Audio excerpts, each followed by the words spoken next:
There is a chance Donald Trump could get kicked off the ballot. President of the United States Donald Trump speaking with attendees at the 2019 Student Action Summit hosted by Turning Point USA at the Palm Beach County Convention Center in West Palm Beach, Florida. Time equals 400 Ms. Greater than Donald Trump ballot lawsuit in Colorado is still alive. A lawsuit alleging that Donald Trump is not eligible to serve as president has survived more legal challenges, but it remains a long shot. Earlier this fall, a series of efforts to prevent Donald Trump from being included on 2024 election ballots gained steam, especially following the publication of a law review article by a pair of conservative law professors who argued that Trump, due to his participation in what they called an act of insurrection, should be barred from appearing on a presidential ballot. Now, at least one of those efforts has gone forward. Time equals 400 Ms. Greater than. According to CNN, a judge in Colorado on Friday rejected 3 attempts by both Trump himself and the Colorado Republican Party to dismiss the suit. That means the case is scheduled to go to trial on October 30. The suit was filed by the Citizens for Responsibility and Ethics in Washington, CREW, with plaintiffs including several Republican political figures from Colorado. The ruling came from Colorado District Judge Sarah Wallace. If the party, without any oversight, can choose its preferred candidate, then it could theoretically nominate anyone regardless of their age, citizenship, residency. Judge Wallace wrote in the ruling, "Such an interpretation is absurd. The Constitution and its requirements for eligibility are not suggestions, left to the political parties to determine at their sole discretion." In the ruling, the judge cited Neil Gorsuch, then a Colorado area appellate judge and now a Trump-nominated Supreme Court justice. In a 2012 ruling, Gorsuch found that states had the power to exclude from the ballot candidates who are constitutionally prohibited from assuming office. The Trump campaign disagreed with the ruling. "She is going against the clear weight of legal authority.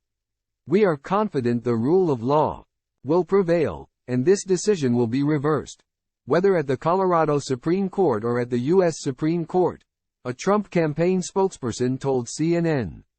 To keep the leading candidate for President of the United States off the ballot is simply wrong and un-American.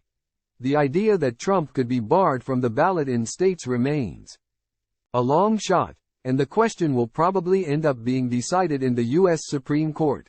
Earlier this month, the U.S. Supreme Court declined to hear a different case to get Trump disqualified from the ballot. That suit had come from John Anthony Castro, an obscure candidate for the Republican presidential nomination. Time equals 400 Ms. Greater than. Castro had sought to disqualify Trump due to his alleged provision of aid or comfort to the convicted criminals and insurrectionists that violently attacked our United States Capitol on January 6, 2021. The court did not give a reason for its refusal to hear the case. There is also a case in Minnesota aimed at disqualifying Trump from the ballot there. The current efforts to disqualify Trump began with the publication of The Sweep and Force of Section 3, a University of Pennsylvania Law Review article authored by conservative professors William Bode of the University of Chicago Law School and Michael Stokes Paulson of the University of St. Thomas School of Law. Section 3 of the 14th Amendment forbids holding office by former officeholders who then participate in insurrection or rebellion. Because of a range of misperceptions and mistaken assumptions, Section 3's full legal consequences have not been appreciated or enforced, the authors argued. In the paper, they argued that while the 14th Amendment was first written to apply to Confederates during the Civil War, it continues to apply today. The case for disqualification is strong, Bode and Paulson said of Trump. They pointed to several actions of the ex-president.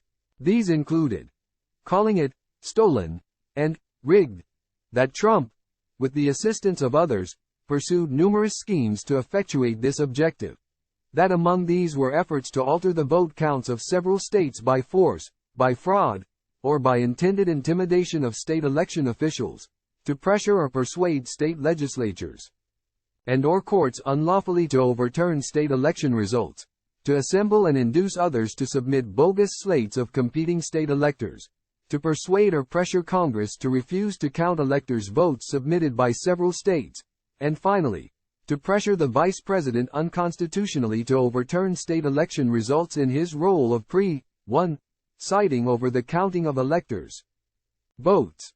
Stephen Silver is a senior editor for 1945.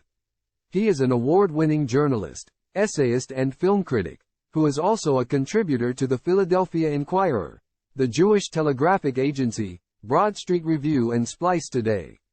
The co-founder of the Philadelphia Film Critics Circle, Stephen lives in suburban Philadelphia with his wife and 2 sons. Stephen has authored thousands of articles over the years that focus on politics, technology, and the economy for over a decade. Follow him on X, formerly Twitter, at @StephenSilver, and subscribe to his Substack newsletter.